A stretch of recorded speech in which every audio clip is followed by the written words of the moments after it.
मैंने CUET exam clear कर लिया था। यूनिवर्सिटी भी अलॉट हो गई थी, लेकिन फिर भी मैंने उसे छोड़ दिया। आज मैं बताऊंगी क्यों।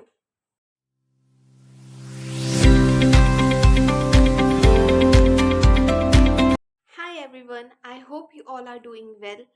So, let's talk about my CUET journey. सबसे पहले बात करते हैं कि मेरे CUET देने के पीछे रीजंस क्या थे। तो हर स्टूडेंट की तरह मेरे भी रीजंस यही थे कि मुझे अच्छी यूनिवर्सिटी मिलेगी, अच्छा कॉलेज मिलेगा, अच्छी डिग्री मिलेगी, अच्छा कोर्स मिलेगा, नया एनवायरनमेंट होगा, नए लोग होंगे, and in that particular environment I will grow. Like these were all the reasons कि हाँ, मैंने सोचा कि ठीक है, मुझे CUET देना चाहिए। But in August 2024, my result came out and I got a very good college of Delhi University. But here comes the turning point. यहाँ तक सब सही था, यहाँ तक सब सही चल रहा था and I was very happy कि हाँ ठीक है, रिजल्ट आ गया, कॉलेज मिल गया, जो मुझे इतने टाइम से चाहिए था वो मुझे मिल गया। बट तो टर्निंग पॉइंट ये हुआ कि जब हम गए पीजी देखने के लिए वहाँ पे, तो मैंने देखा कि मतलब जब हमने एंटर किया तो मैं पहले से ही मतलब हमने बुकिंग कर ली थी, ठीक है। मतलब वो बस एक छोटा सा कमरा था। It was just like a store room जहाँ पे 2 सिंगल बेड के अलावा कुछ भी नहीं था, ठीक है। और मतलब मैंने जैसे एंटर किया तो वो इतना सफोकेटिंग लगा मुझे कि मुझे लगा कि मैं यहाँ पे तो नहीं रह सकती, मेरे से नहीं रहा जाएगा, बिल्कुल भी नहीं रहा जाएगा, ठीक है। बट यही बात नहीं है, उसके अलावा हमने वो तो एक पीजी था, उसके अलावा हमने काफ़ी सारे पीजी देखे। अप्रॉक्स 7-8 पीजी देखे हमने, और एक उसमें से मतलब सही भी लगा, बट वो भी वही था कि वहाँ पे ये था कि you have to cook your food by your own. खुद से खाना बनाना पड़ता आपको, और बहुत सारी चीज़ें थी। इलेक्ट्रिसिटी बिल तो खुद का था ही, लेकिन बाकी सारी चीज़ें भी खुद से ही थी उस पीजी में, ठीक है। तो दूसरा ये था कि मुझे लगा कि मतलब I will not be able to manage my everything by my own, क्योंकि मैं अपनी फैमिली से कभी दूर नहीं रही हूँ, तो मुझे नहीं लगा था कि सारी की सारी चीज़ें मैं एक साथ मैनेज कर सकती हूँ, ठीक है। तो first reason was this PG, second reason was my family कि मुझे ये भी था कि मैं दूर नहीं रह सकती। Third reason was safety concerns. You know that how much safe Delhi is for women, right? Everyone knows about this thing कि Delhi is not so safe for women. तो मुझे सेफ्टी कंसर्न्स भी बहुत ज़्यादा थे। तो क्योंकि मतलब मैं नहीं रही हूँ, मैं कभी दूर नहीं रही हूँ, ना ही मैं कभी अकेले रही हूँ, तो उस चीज़ को लेके भी मुझे डर था कि मुझे नहीं पता कि मैं कैसे रहूँगी, ठीक है। Safety concerns was the main reason.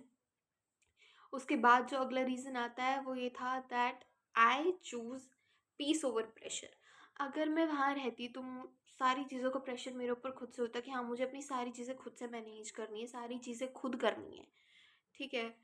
तो और मतलब ये भी था कि अगर मैं यहाँ अपने अपने टाउन में रह रही हूँ, अपने घर में रह रही हूँ, तो I have that kind of comfort in my home, I have that kind of peace in my home, you know. it provides like it provides a lot of mental peace when you are staying in your home and you are studying here, ठीक है। तो यही 2-4 reasons थे। Safety concerns था, PG का था, family का था, और कंफर्ट जोन का था। आई डोंट थिंक दैट मतलब मैं ये नहीं कहूँगी कि ये बहुत ही सही था। एवरी मतलब हर किसी को अपने कंफर्ट जोन से बाहर निकलना चाहिए। आई नो दिस थिंग कि कंफर्ट जोन से बाहर निकलना कितनी इंपॉर्टेंट चीज़ है, but I think that it was not the right time for me.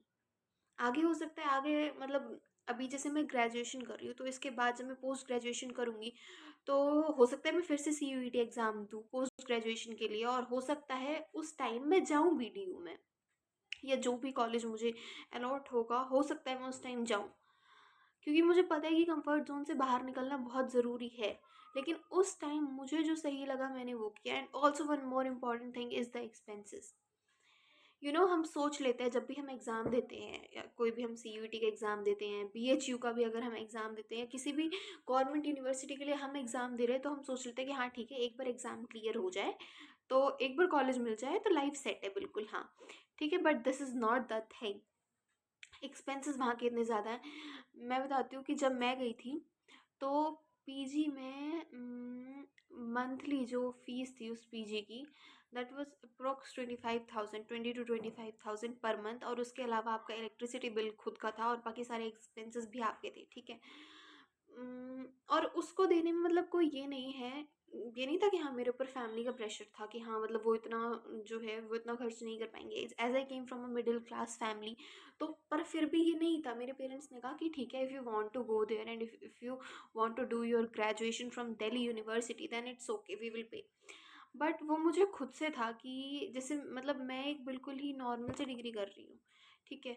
तो मुझे ये था कि अभी मैं ग्रेजुएशन अपने यहीं से कर लेती हूँ, और उसके बाद फिर पोस्ट ग्रेजुएशन और any other thing which I will do further in my future, then I will think about that, then I will think about going there. तो एक्सपेंसेस का भी था, मेरी फैमिली ने कभी मुझ पर प्रेशर नहीं डाला, उनका तो फिर भी ये था कि हाँ ठीक है, you do whatever you want to do. But it was for me, मुझे ये था कि हाँ नहीं, बेफालतू में इतना खर्चा होगा। तो these were the following reasons, and I will not say this thing, I will definitely not say this thing that you should do this। मैंने किया क्योंकि मेरे खुद पर्सनल रीजंस थे जो कि मैंने आपको बताए। But it's not like that कि अगर आपका हो जाता है entrance exam, common university entrance test, अगर CUET आपका क्लियर हो जाता है, then you should definitely go to Delhi University, because it is such a good university. You know कि बहुत ज़्यादा वैल्यू है उसकी, उसकी डिग्री की, ड्यू की डिग्री की बहुत ज़्यादा वैल्यू है। But I just wanted to clear the things about myself कि मैंने क्यों चूज़ किया। हाँ, मुझे मतलब चूज़ करने के बाद ये भी था, काफ़ी सारी चीज़ें थी कि हाँ फोमो होगा, मतलब अच्छी यूनिवर्सिटी थी फिर भी छोटी, लोग क्या कहेंगे का प्रेशर था, you know, there are many things, but still I decided that नहीं, यहाँ की मेरे खुद के टाउन की यूनिवर्सिटी ही मेरे लिए सही है। So these were the reasons. And one more thing, in my next video I will start college series in which I will try to explain some common myths about college, and also मैं कोशिश करूँगी कि जो भी common doubts होते हैं college को लेके, कि जब हम कॉलेज में आते हैं और उसके बाद के जो भी डाउट्स होते हैं मैं उन्हें क्लियर करने की कोशिश करूँगी। सो stay tuned for the next video. Thank you so much for watching. Bye.